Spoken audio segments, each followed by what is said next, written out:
भविष्य के निर्माण करने वाले भविष्य के अंधेरों में जब डूब गए तो देश का क्या होगा? जिस ओहदे जिस पैसे पर आप आएंगे उसी ओहदे उसी पैसे पे आप रिटायर हो।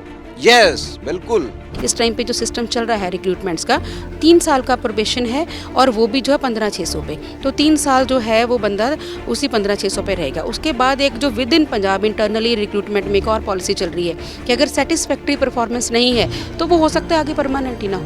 लागू करो पे कमीशन, लागू करो टीचर्स यूनिटी जिंदाबाद। नमस्कार, जस्ट टीवी देख रहे हैं आप। मैं हूं गौतम ठाकुर और आज आवाम की आवाज़ का सफ़र आप पहुंचा है पंजाब यूनिवर्सिटी में ही, यूआईटी बिल्डिंग जो सेक्टर 25 में है। लेकिन किसी भी देश पर सबसे बड़ा सवालिया निशान तब खड़ा हो जाता है जब उस देश का भविष्य बनाने वाले टीचर्स, प्रोफेसर्स सड़कों पर आ जाएं, अपनी मांगों को लेकर प्रोटेस्ट करना शुरू कर दें। सवालिया निशान इस वजह से कि अगर भविष्य बनाने वाले सड़क पर हैं तो वो रीज़न क्या है, कारण क्या है, वो ऐसी कौन सी मांगे हैं जो वो सरकार तक पहुंचाना चाहती हैं और ऐसी कौन सी मांगे हैं जो सरकार नहीं मान पा रही है, उसकी वजह क्या है।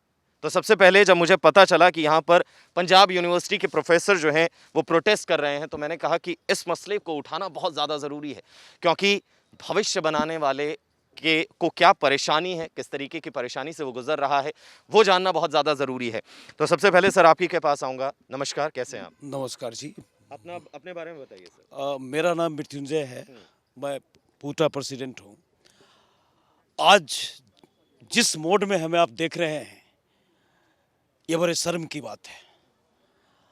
आपको मैं सबसे पहले बता दूं कि बाबा साहब भीमराव अंबेडकर ने एक सपना देखा था कि one education, one higher education, उसके अंतर्गत यूजीसी की फॉर्मेशन हुई।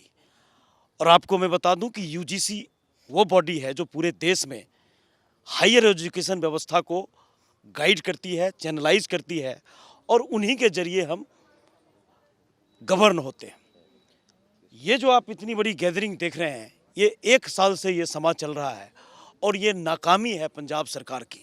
कश्मीर से कन्याकुमारी तक और गुजरात से अरुणाचल तक एक ही स्टेट है पंजाब जो पिछले 6 साल से यूजीसी पे स्केल वो स्केल है जो कि यूजीसी के जरिए इस देश की सारे कॉलेजेस और यूनिवर्सिटीज़ में लागू होती है और पंजाब सरकार ने उस पे कमीशन को रोक रखा है। और इसके अंतर्गत आपको पता ही होना चाहिए, हमने 3 चरणों में प्रोटेस्ट किया। पहला जो चरण था जब मार्च 2021 में कैप्टन अमरिंदर सिंह ने कहा कि जब हम अपना 6th पे कमीशन, अब मैं ये बता देना चाहता हूँ, चन्नी साहब को भी ये दिक्कत थी कि जब हम उनको कहते थे कि 6th और 7th पे कमीशन क्या है, तो 6th पे कमीशन पंजाब के एम्प्लॉइयों के लिए है और वो पंजाब का एम्प्लॉई को अप्लीकेबल हो चुका है जुलाई 2021 से। एक प्रेसिडेंस है कि जब वो अपने एम्प्लॉई को पे कमीशन दे देते हैं तो यूजीसी को अडॉप्ट करते हैं, जिससे कि कॉलेज और यूनिवर्सिटी के टीचर भी उस पे कमीशन में जुड़ जाते हैं और फिर वो पे पैकेज पूरा होता है।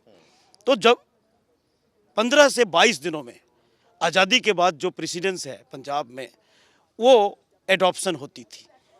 6 महीने गुजर गए, पंजाब सरकार ने इस पर कुछ किया नहीं। दूसरे चरण में जब हम बैठे तो प्रगट सिंह जी आए थे और उन्होंने कहा कि आपकी बात तो बिल्कुल जायज़ है, हम ये कर देंगे। 45 दिनों के बाद उन्होंने धरना उठा दिया। तीसरा चरण जो था वो जब उन्होंने नहीं किया, 15 दिनों में उन्होंने कहा था 2 सप्ताह में हम कर देंगे, तो फिर हम 3 नवंबर से एक प्रोटेस्ट के मोड में आए और आपको पता ही है कि हमने 30 नवंबर को कोर्ट अरेस्ट दिया था और उसके बाद प्रोफेसर किंगरा जो है पीफेक्टो के हेड जो है 7 दिनों तक अनवरत अनशन पर, मरण अनशन पर बैठे और आंसू साहब आए थे मिनिस्टर, उन्होंने कहा कि हम विद इन अ वीक कर देंगे, अगर नहीं करते हैं तो हम आपके साथ ही धरना पर बैठ जाएंगे पंजाब सरकार के अगेंस्ट। दिख नहीं रहे वो दिखते नहीं है ना सर। तो अब ये है, उसके बाद जब वो उठ गए तो आज 10 दिन निकल गया है और सरकारें ये कह रही है कि आज कल परसों हम कैबिनेट में ले जा रहे हैं। 3 से 4 कैबिनेट मीटिंग हो गई है, आज भी 4:30 बजे होना है। हमें अभी पता चला है कि वो मंडे को जाएगी। तो आप ही हमें बताएं, भविष्य के निर्माण करने वाले भविष्य के अंधेरों में जब डूब गए तो देश का क्या होगा? एक मुद्दे की और बात होती है, मैं आपके पास आना चाहूँगा सर, आपका नाम? मेरा नाम अमरजीत सिंह नौरा, मैं पंजाब यूनिवर्सिटी टीचर एसोसिएशन का सेक्रेटरी हूँ। सेक्रेटरी है। एक डीलिंकिंग की भी बात बड़ी चल रही है कि डीलिंक किया जा रहा है, क्या मसला है वो? ये एक बड़ा लॉन्ग टर्म जो प्लान लग रहा है, गेम प्लान लग रहा है पंजाब सरकार का, जो हमारी हायर एजुकेशन सिस्टम है, वो इस तरह से पंजाब का डिस्ट्रॉय होने की पूरी कोशिश हो रही है। जैसे कि पहले ही प्रधान जी ने बताया कि यूजीसी के अंडर आते हैं हायर एजुकेशन सिस्टम, जो नेशनल इंटीग्रेशन होती है उसमें हायर एजुकेशन, तो उसकी जो भी पॉलिसी होती है वो सब पे अप्लाई होती है। अब पंजाब अपने लेवल पे क्या कर रहा है, 2016 के बाद जो भी रिक्रूटमेंट होंगी उनमें जो स्केल दे रहे हैं वो यूजीसी वाला स्केल नहीं है।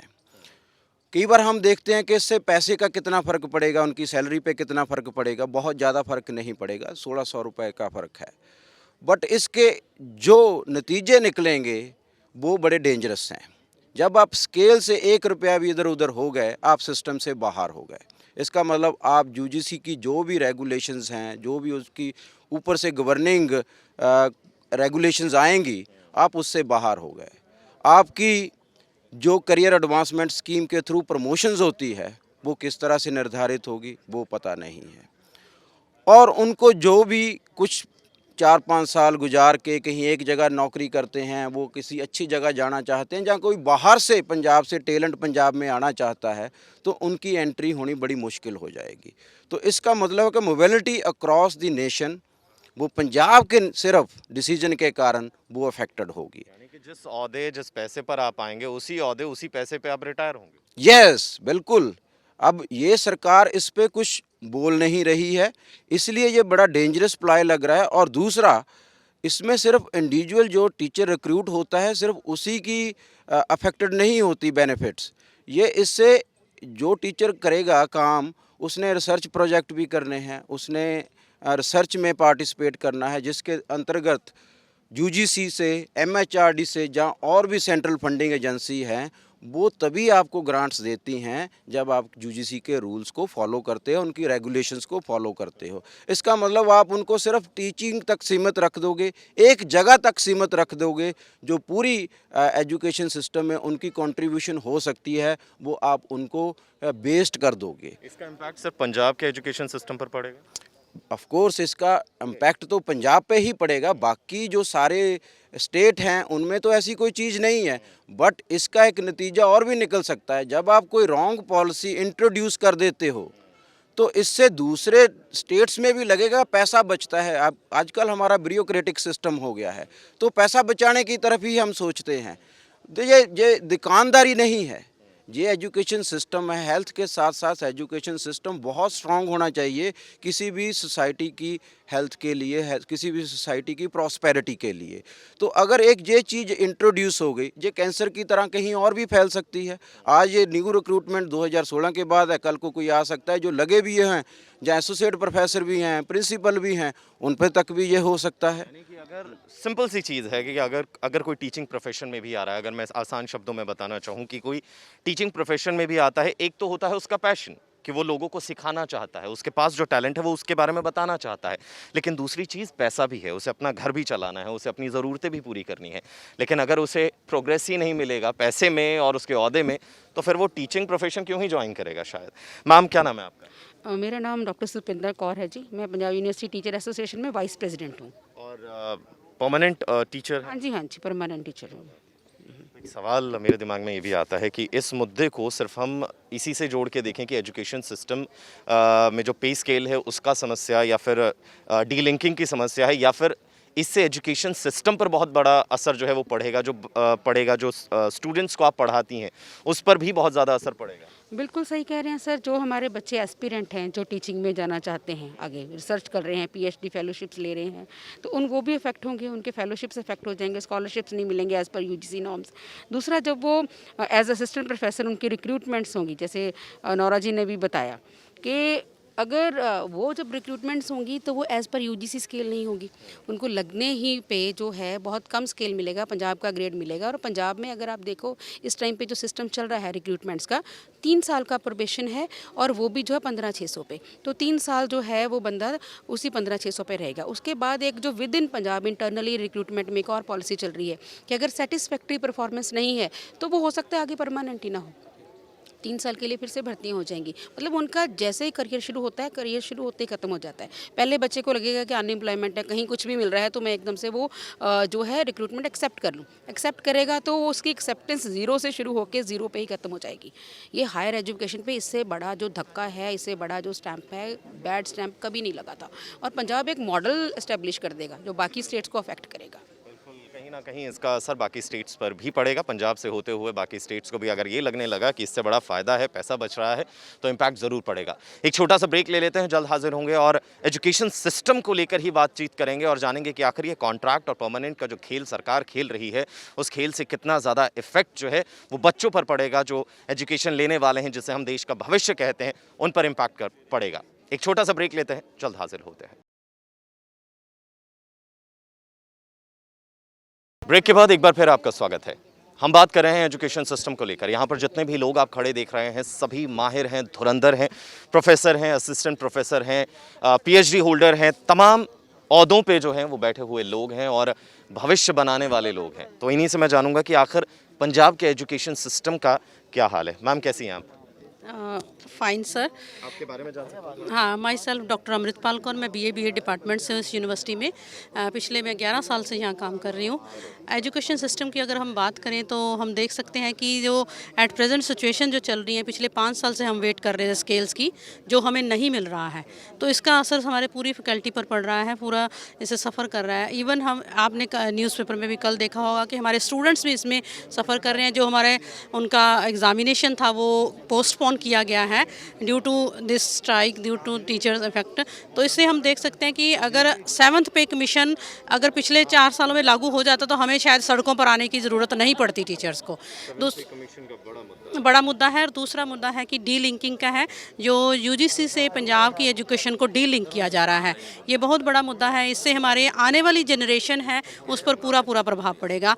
उनको हायर एजुकेशन में जो उनकी के लिए वो इतने एंथुसियास्टिक हैं, वो पूरा अपना योगदान दे रहे हैं कि हमें आगे जाकर असिस्टेंट प्रोफेसर या यूनिवर्सिटीज़ में, कॉलेज में अपना कंट्रीब्यूशन करना है, तो that is not possible according to this situation. Thank you. अगर हम हाय सर, आपका नाम? Doctor Shiv Kumar. Doctor Shiv Kumar. Sir, अगर मैं प्राइमरी स्कूल से लेकर पंजाब के एजुकेशन सिस्टम की बात करूं और कॉलेज यूनिवर्सिटी लेवल तक, क्या चीज़ आप देखते हैं जब से आप टीचिंग प्रोफेशन में हैं? क्या बदलाव आपको नज़र आया? एजुकेशन सिस्टम बेहतर हो रहा है पंजाब का या फिर क्या चीज़ है? नहीं, बेहतर तो नहीं हो रहा, डाउन हो रहा है। जो बच्चे आ रहे हैं, जो हायर एजुकेशन में एडमिशन लेंगे, जो मास्टर करेंगे, पीएचडी करेंगे, उनके प्रोस्पेक्ट्स क्या हैं?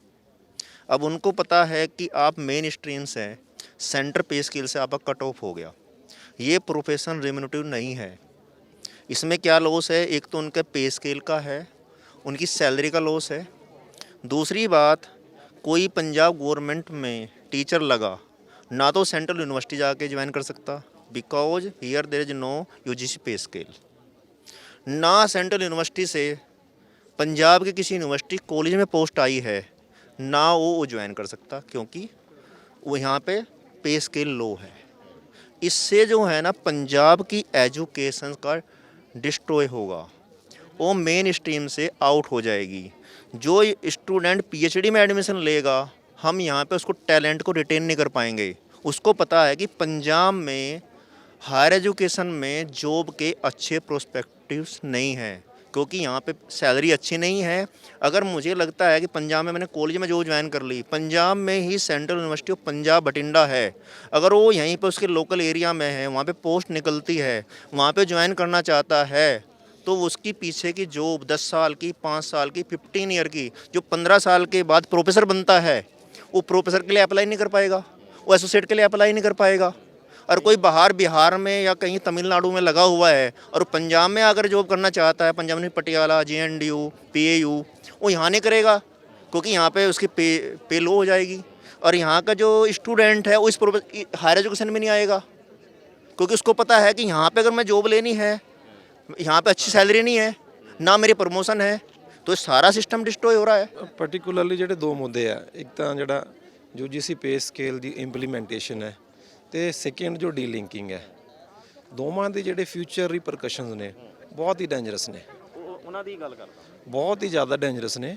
ਇਹਦੇ ਨਾਲ ਇੱਕ ਤਾਂ ਤੁਸੀਂ ਇਹ ਦੇਖੋ ਕਿ ਜਿਹੜੀਆਂ ਜੌਬਸ ਨੇਗੀਆਂ ਪਹਿਲਾਂ ਹੀ ਬਹੁਤ ਘੱਟ ਨੇ।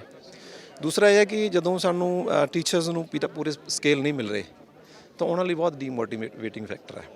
ਸੈਕੰਡਲੀ ਡੀਲਿੰਕਿੰਗ ਨੇ ਸਾਡਾ ਜਿਹੜਾ ਫਿਊਚਰ ਟੀਚਰਸ ਨੇ ਉਹਨਾਂ ਨੂੰ ਬਹੁਤ ਡੀਮੋਟੀਵੇਟ ਕਰਨਾ, ਤੇ ਪੰਜਾਬ ਨੇ ਇੱਕ ਬਿਲਕੁਲ ਹੀ ਫੋਰਨ ਟੈਰੀਟਰੀ ਬਣ ਜਾਣਾ ਜਿਹੜੀ ਕਿ ਅੰਡਰ ਡਿਵੈਲਪ ਹੋਏਗੀ।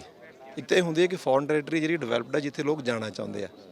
ਪੰਜਾਬ ਇੱਕ ਐਸੀ ਟੈਰੀਟਰੀ ਬਣ ਜਾ ਰਹੀ ਹੈ ਡੀਲਿੰਕਿੰਗ ਦੇ ਨਾਲ ਜਿੱਥੇ ਕੋਈ ਵੀ ਆਉਣਾ ਪਸੰਦ ਨਹੀਂ ਕਰੇਗਾ। ਇੱਥੋਂ ਜਿਹੜਾ ਇੰਟੈਲੈਕਚੁਅਲ ਜਿਹੜਾ ਬਹੁਤ ਹੀ ਅੱਛਾ ਜਿਹੜਾ ਸਟੂਡੈਂਟ ਤਿਆਰ ਹੋ ਰਿਹਾ, ਅਸੀਂ ਕਰ ਰਹੇ ਹਾਂ, ਅਸੀਂ ਉਸ 'ਤੇ ਖਰਚ ਕਰਨ ਲੱਗੇ ਹੋਏ ਹਾਂ, ਉਹ ਸਾਡਾ ਬਾਹਰ ਜਾਣਾ ਪਸੰਦ ਕਰੇਗਾ। ਆਲਰੇਡੀ ਅਸੀਂ ਬਹੁਤ ਜ਼ਿਆਦਾ ਬ੍ਰੇਨ ਡਰੇਨ ਚੱਲ ਚੁੱਕੇ ਹਾਂ, ਅਤੇ ਐਵੇਂ ਦੀਆਂ ਜਿਹੜੀਆਂ ਪਾਲਿਸੀਜ਼ ਨੇ ਜਿਹੜੀਆਂ ਹੁਣ ਅਸੀਂ ਫੇਸ ਕਰ ਰਹੇ ਹਾਂ ਕਿ ਇੰਪਲੀਮੈਂਟ ਹੋ ਜਾਣਗੀਆਂ, ਅਸੀਂ ਬਹੁਤ ਜ਼ਿਆਦਾ ਰਸਿਸਟ ਕਰ ਰਹੇ ਹਾਂ ਕਿ ਨਾ ਹੋਣ।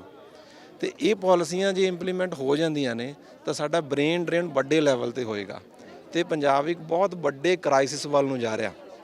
ਇਸ 'ਤੇ ਸਾਡੇ ਜਿਹੜੇ ਲੀਡਰਸ ਨੇ, ਸਾਡੇ ਜਿਹੜੇ ਇੰਟੈਲੈਕਚੁਅਲ ਨੇ, ਸਾਡੀਆਂ ਸੁਸਾਇਟੀ ਹੈ, ਸਿਵਲ ਸੁਸਾਇਟੀ ਐਕਟਰਸ ਨੇ, ਉਹਨਾਂ ਨੂੰ ਬਹੁਤ ਐਕਟਿਵਲੀ ਅੱਗੇ ਆਉਣਾ ਚਾਹੀਦਾ। ਅਸੀਂ ਬਹੁਤ ਵੱਡੇ ਲੈਵਲ 'ਤੇ ਸਟਰਗਲ ਕਰ ਰਹੇ ਹਾਂ, ਪ੍ਰੋਟੈਸਟ ਕਰ ਰਹੇ ਹਾਂ। ਅਸੀਂ ਇਹ ਵੀ ਮਤਲਬ ਅਸੀਂ ਆਸ ਕਰ ਰਹੇ ਹਾਂ ਕਿ ਸਾਡੇ ਨਾਲ ਸੁਸਾਇਟੀ ਵੀ ਆਵੇ, ਸਾਡੇ ਨਾਲ ਕਿਸਾਨ ਵੀ ਆਉਣ, ਸਾਡੇ ਨਾਲ ਹੋਰ ਟ੍ਰੇਡ ਯੂਨੀਅਨਸ ਵੀ ਆਉਣ, ਸੋ ਦੈਟ ਜਿਹੜਾ ਇਹ ਬਹੁਤ ਵੱਡਾ, ਕਿਉਂਕਿ ਜਿਹੜੀ ਐਜੂਕੇਸ਼ਨ ਹੈ, education the backbone of the society, ਠੀਕ ਹੈ। ਜੇ ਐਜੂਕੇਸ਼ਨ 'ਤੇ ਅਸੀਂ ਮਤਲਬ ਬਹੁਤ ਹੀ ਜ਼ਿਆਦਾ ਇਹਨੂੰ ਨੈਗਲੈਕਟ ਕੀਤਾ ਤਾਂ ਸਾਡੀਆਂ ਆਉਣ ਵਾਲੀਆਂ ਪੀੜ੍ਹੀਆਂ ਨੇ ਜਿਹੜੀਆਂ ਉਹ ਇਸ ਦੇ ਬਹੁਤ ਹੀ ਬੁਰੇ ਨਤੀਜੇ ਭੁਗਤਣਗੀਆਂ। ਸੋ ਜੇ ਦੇਖੀਏ ਨਾ ਕਿ ਪੰਜਾਬ ਦੇ ਵਿੱਚ ਤੁਸੀਂ ਕਹਿ ਰਹੇ ਹੋ ਕਿ ਫਾਈਨਾਂਸ ਦੀ ਬਹੁਤ ਵੱਡੀ ਪ੍ਰੋਬਲਮ ਹੈ, ਇਕੋਨੋਮਿਸਟ ਬੈਠੇ ਨੇ, ਪ੍ਰੋਫੈਸਰ ਸੁੱਚਾ ਸਿੰਘ ਗਿੱਲ ਜੀ ਨਾਲ ਜਾ ਕੇ ਗੱਲ ਕਰੋ, ਪ੍ਰੋਫੈਸਰ ਸਰਦਾਰਾ ਸਿੰਘ ਜੌਲ ਹੈਗੇ ਨੇ, ਉਹ ਕਹਿੰਦੇ ਨਹੀਂ ਹੈ crisis, well managed within 2-3 years ਅਸੀਂ ਕਰ ਸਕਦੇ ਹਾਂ ਹੱਲ। तो कोई इवें दा क्राइसिस नहीं है कि तनख्वाह ना दी जान। पॉइंट एक है हमारा पंजाब यूनिवर्सिटी का कि पंजाब यूनिवर्सिटी प्राइमरीली एक हिस्टोरिकल इंस्टीट्यूशन है। यहाँ पर हमारे पूरे के पूरे ब्लॉक्स का जो नाम है, इस यूनिवर्सिटी में सरदार उधम सिंह हॉल है, इस यूनिवर्सिटी में सरदार भगत सिंह का हॉल है। तो सरदार भगत सिंह और सरदार उधम सिंह की अगर मानसिकता और विचार पर वो सच में काम करना चाहते हैं तो मेरी उम्मीद है कि सरदार चरण सिंह जी चन्नी को पंजाब यूनिवर्सिटी आकर टीचर से बात करनी चाहिए, ना कि हमें रोडों पर धक्के खाने चाहिए। अदरवाइज वो ड्रामा कर रहे हैं और ये ड्रामा बहुत ज़्यादा दिन चलेगा नहीं। हम विश्व गुरु बनने की बात करते हैं, लेकिन आज हम कहाँ पर खड़े हैं? टीचर्स सड़कों पर प्रोटेस्ट कर रही हैं अपनी मांगों को लेकर। हाँ, फिर कैसे विश्व गुरु बन पाएंगे? ऐसे तो नहीं बन पाएंगे। अगर आपको विश्व गुरु बनाना है तो सबसे पहले टीचर्स कम्युनिटी को आपको आगे लेके आना है और उनकी ये छोटी सी जो मांग है वो उनको पूरा करना है। बिकॉज़ अगर आप अच्छा सा पे स्केल्स नहीं देंगे तो आप अच्छे यंग टीचर्स अट्रैक्ट नहीं करेंगे, और फिर सबसे बड़ी प्रॉब्लम यही है कि टीचर्स अच्छे नहीं होंगे तो आप अच्छे बच्चे नहीं पैदा कर पाएंगे जो नेशन को बिल्ड करेंगे। पे स्केल को लेकर आज टीचर्स सड़कों पे हैं। पंजाब यूनिवर्सिटी बहुत ही रिनाउंड यूनिवर्सिटी है जिसने बहुत सारा टैलेंट जो है वो देश को दिया है, लेकिन उसी यूनिवर्सिटी के टीचर को जो है वो सड़कों पर आना पड़ रहा है। Yeah, that is what the sorry state of plight, that only for the basic needs we got to stop the work. I mean, the education system is at stake for the whole state. The Punjab state is at stake right now. Just see the plight. We are at the end of the semester and we are not taking any examinations or viva or anything. Just बंद की जा रही है। Yes, because we are asking for the rights which we are supposed to be given. Actually, we shouldn't have been on the roads. These things should have been provided to us. See, if there is no driving force, there would not be any result also. It is a concern even for us that even our students who are passing out as and becoming bureaucrats, they are also again into this society only. So this whole society is basically in a change mode and we are not yet sure where we are. This is the confusion. इसमें 2-3 point हैं कि जैसे अब जो higher education and still जो research है that is a prerogative of government also. So अब जिस तरह से प्राइवेटाइजेशन हो रही है एजुकेशन सिस्टम की, उसमें हम ये देख रहे हैं कि भाई जो नॉर्म्स हैं they are kept out of the system. तो आप गवर्नमेंट में उतना जो फैकल्टी है उसको रिक्रूट नहीं किया जा रहा है, उसके लिए कई तरह के रीजंस दिए जा रहे हैं कि भाई फाइनेंस नहीं है, बजट नहीं है। तो ये सरकार की एक प्राइम रिस्पॉन्सिबिलिटी है। अगर हम अपना अच्छा टैलेंट जो है गवर्नमेंट इंस्टीट्यूशंस को नहीं लेके आएंगे, आगे नहीं बढ़ाएंगे, रिसर्च पे फोकस नहीं करेंगे, तो प्राइवेट इंस्टीट्यूट हैं वो एक बारी हमारे ऊपर हावी हो जाएंगे। So they are charging exorbitant fees and they are exploiting the system. जो हमारे एजुकेशन के नॉर्म्स हैं उसको भी वो कई बार मैनिपुलेट करते हैं। आपने देखा होगा प्राइवेट यूनिवर्सिटी किस तरह मशरूमिंग हो रही है उनकी, और इतने कॉलेजेस और प्राइवेट यूनिवर्सिटीज़ खुल रहे हैं और वो बहुत ज़्यादा फ़ीस चार्ज करते हैं, और उनकी जो सीट्स हैं they are very much high. मतलब एक इंजीनियरिंग इंस्टीट्यूट में जहाँ पे आपके पास पर ब्रांच मींस 60-70 सीट्स होनी चाहिए, they are having 2500 seats per branch. So there is no check on that. So government is doing, there are agencies, there are institutes, but think the more vigil is required. They need to be very very specific कि how many students they need to be there. मतलब अगर government ये कहेगी कि भी we want to go to privatise all the institutions, तो उससे बात नहीं बनेगी। आप कोई भी वेस्टर्न कंट्री देख लो, यूरोप देख लो, आप यूएस देख लो, कनाडा देख लो, वहाँ पे जो बेसिक सिस्टम है that is there government universities and they are having a long career. Punjab university is also such an institute.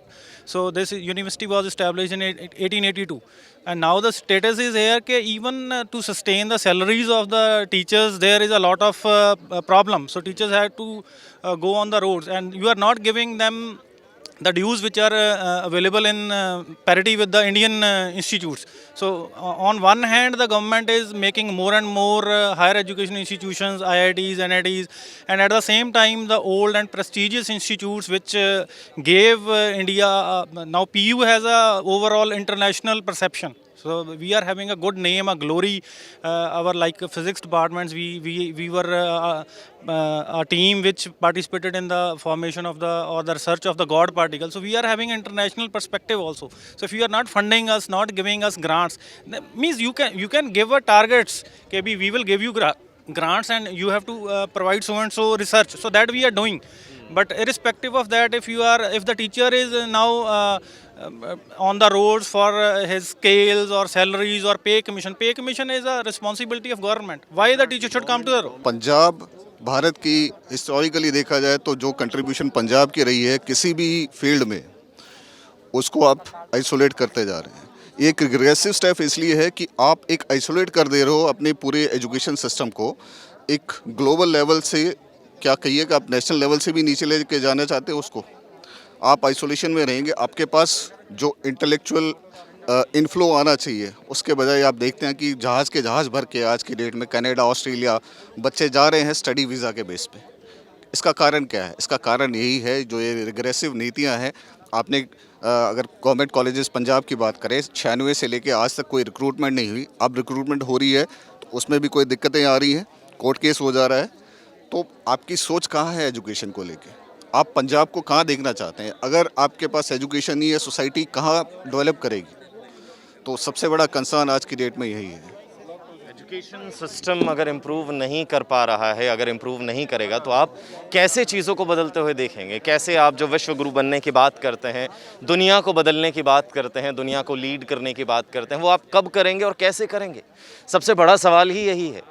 आखिर एजुकेशन सिस्टम, हेल्थ, इन तमाम चीज़ों को, इन चीज़ों पर ध्यान देने की बहुत ज़्यादा ज़रूरत है। जो पॉलिसीज़ बनानी है वो इन चीज़ों को इम्प्रूव करने की ज़रूरत है ताकि टीचर्स सड़कों पर ना आए, टीचर्स क्लासरूम में भविष्य को बनाएं, उस भविष्य को बनाएं जिसका सपना हर कोई देखता है। हर माँ बाप देखते हैं कि उनका जो बच्चा है वो बेहतर जगह पर प्लेस्ड हो, बेहतर नौकरी करे या बेहतर बिजनेस करे, लेकिन वो तभी होगा जब उसकी बुनियाद मजबूत होगी, और बुनियाद टीचर्स मजबूत करते हैं।